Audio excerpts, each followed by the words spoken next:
ഇപ്പോൾ ദുരന്ത നിവാരണ അതോറിറ്റി അംഗമായ ഡോക്ടർ ശേഖർ കുര്യാക്കോസ് നമ്മളോടൊപ്പം ഉണ്ട്.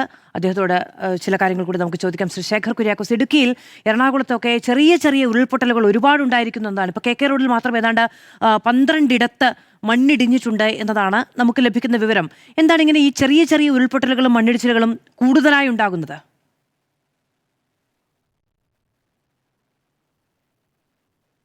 രണ്ട് ഘടകങ്ങൾ ഇതിലുണ്ട്.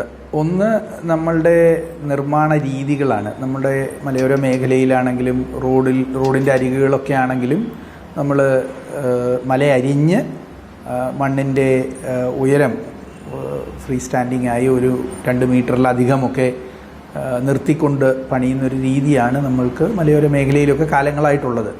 നമ്മൾക്ക് ഇന്ന് പ്രധാനമായും പ്രശ്നങ്ങൾ പകൽ സമയത്തുണ്ടായത്, അതിരാവിലെ ഉണ്ടായത് പത്തനംതിട്ട, കോട്ടയം, ഇടുക്കി മേഖലയിലാണ്. പിന്നെ ഇടുക്കിയുടെയും എറണാകുളത്തിൻ്റെയും അതിർത്തി പ്രദേശങ്ങളിലും. ഇന്നലെ നമ്മൾ മീനച്ചൽ നദിയുടെ ക്യാച്ച്മെൻറ്റിൽ കൂടാതെ നമ്മൾ പമ്പ നദിയുടെ ക്യാച്ച്മെൻറ്റിൽ ഒക്കെ പരിശോധിച്ചാൽ ഏതാണ്ട് 300 മില്ലിമീറ്ററിലധികം മഴ പെയ്ത സ്ഥലങ്ങളുണ്ട്. ഒരു 10-12 മണിക്കൂറിനിടയിലാണ് ഈ 300 മില്ലിമീറ്റർ മഴ പെയ്തിട്ടുള്ളത്. അപ്പോൾ നമ്മൾ ഇന്നലെ രാത്രി, നിങ്ങൾ അർദ്ധരാത്രി വരെയും നിങ്ങൾ കണ്ടിട്ടുണ്ടാവും, വലിയ കാര്യമായ മഴയോ ഒന്നുമില്ലായിരുന്നു. പക്ഷേ വളരെ തീവ്രമായി കേന്ദ്ര കാലാവസ്ഥാ വകുപ്പ് ഏതാണ്ട് 2 ദിവസം മുമ്പേ മുതൽ പറഞ്ഞു തുടങ്ങിയതുപോലെ അതിതീവ്രമായ മഴ ഈ മേഖലയിൽ ഉണ്ടായിരുന്നു. ആ മഴയാണ് ഇത്തരം മണ്ണിടിച്ചിലിൻ്റെ ആണെങ്കിലും ഉരുൾപൊട്ടലിൻ്റെ ആണെങ്കിലും അതിൻ്റെ ആരംഭം കുറിക്കുന്നത്. എന്നാൽ എന്തുകൊണ്ട് ചില സ്ഥലങ്ങളിൽ ഇതുണ്ടാകുന്നു? ഉരുൾപൊട്ടലുണ്ടാകുന്നത് ഒരു വളരെ റാൻഡമായ പ്രോസസ്സാണ്. അതൊരു പ്രവചനാതീതമായ പ്രോസസ്സാണ്. അത് എന്തുകൊണ്ട് ഒരു പർട്ടിക്കുലർ പോയിന്റിൽ അത് ഉത്ഭവിച്ചു എന്നത് പ്രവചിക്കുകമായ ഒരു കാര്യമല്ല. ശാസ്ത്രീയ സൂത്രവാക്യങ്ങളിലൂടെ ഇതാണ് അവിടെ ഇത് നിർബന്ധപൂർവം ഉണ്ടാക്കിയത് എന്ന് പറയുക എളുപ്പമല്ല. പല ഘടകങ്ങളുണ്ട്. ഭൂമിയുടെ ചരിവ്, അവിടുത്തെ മണ്ണിൻ്റെ അളവ്, മണ്ണിൻ്റെ സ്വഭാവം, വെള്ളം വാർന്നു പോകുന്നതിൻ്റെ വേഗത, ഇതെല്ലാം അവിടെ ഘടകങ്ങളാണ്. നമ്മുടെ മരങ്ങൾ അവിടെ ഉണ്ടെങ്കിൽ ആ മരങ്ങളുടെ വേരുകളുടെ വിന്യാസം, ഇതെല്ലാം പ്രധാനപ്പെട്ട ഘടകങ്ങളാണ്.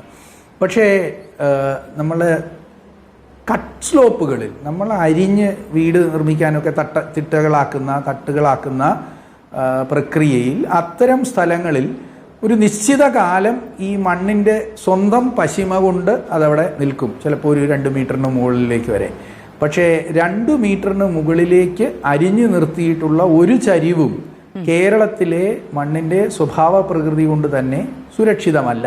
നമ്മുടെയൊക്കെ വീടുകൾ പലതും നമ്മൾ ശ്രദ്ധിച്ചാൽ മലയോര മേഖലയിൽ അത്തരം തട്ടുകളിലാണ് നിർമ്മിച്ചിട്ടുള്ളത്. നമ്മളുടെ റോഡ് അരികുകൾ പരിശോധിച്ചാലും നമ്മൾക്കത് കാണാം.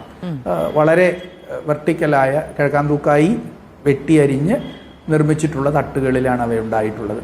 അപ്പോൾ അത്തരം സ്ഥലങ്ങളിൽ കാലാന്തരത്തിൽ മഴയുടെയും ചൂടിൻ്റെയും രണ്ടിൻ്റെയും വ്യതിയാനം കൊണ്ട്, അതായത് തണുപ്പും ചൂടും പല കാലങ്ങളിൽ വന്ന് അവിടെ നിന്ന് ഈ തട്ടുകൾ ഇടിഞ്ഞു പോകുന്ന സാഹചര്യം ഉണ്ടാകും. അപ്പം ഇന്നലത്തെ നമ്മൾ അനുഭവം, അതായത് ഇന്ന് അതിരാവിലെ മുതലുള്ള അനുഭവം നോക്കിയാൽ പല സ്ഥലങ്ങളിലായി ഒരു 200ഓളം സ്ഥലങ്ങളിലെങ്കിലും നമ്മൾക്ക് ഇത്തരം മണ്ണിടിച്ചിലുകൾ റിപ്പോർട്ട് ചെയ്തിട്ടുണ്ട്. അത് ഒരു 300 മില്ലിമീറ്റർ മഴ, 200-നും 300 മില്ലിമീറ്റർ മഴ ലഭിച്ചാൽ ഇത്തരം സ്ഥലങ്ങളിൽ പ്രതീക്ഷിക്കേണ്ടത് തന്നെയാണ്. അത്തരം മഴയെ പൂർണ്ണമായും ഒരു 12 മണിക്കൂർ